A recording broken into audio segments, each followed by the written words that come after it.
اسلام فطرت والا مذہب ہے۔ اسلام متوازن اور معتدل، انصاف اور میانہ روی پر مشتمل دین ہے۔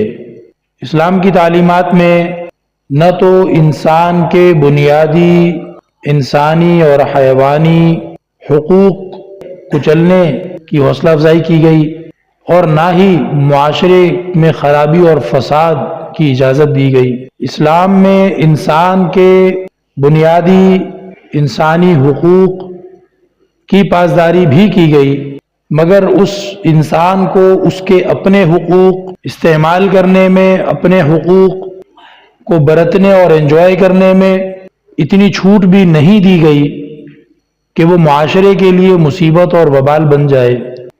کئی مذہب ایسے ہیں دنیا میں کہ جن میں نیکی، بزرگی، نجات اور عزت اس میں رکھی گئی ہے کہ انسان اپنے بنیادی حقوق کو بھی کچل دے، اپنے آپ پر غیر ضروری سختیاں کرے، جس کی مثالیں دنیا میں پھیلی پڑی ہیں۔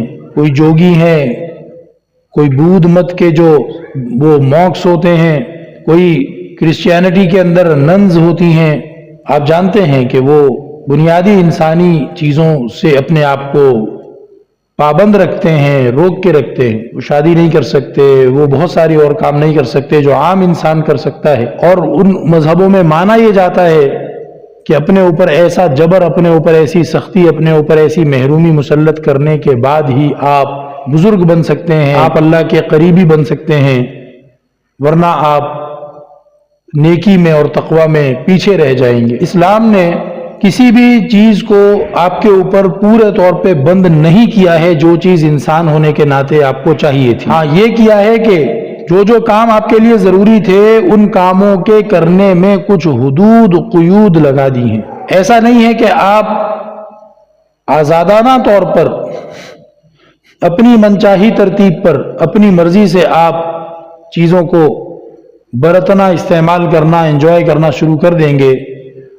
اور اس میں کوئی لحاظ نہیں رکھی جائے گی کہ اس سے معاشرے میں کیا بگاڑ آ رہا ہے، معاشرے کو کیا تکلیف ہو رہی ہے، آپ کے رشتہ داروں، گھر والوں، ساتھ رہنے والوں کو، پڑوسیوں کو اور عوام کو اس سے کیا نقصان پہنچ رہا ہے۔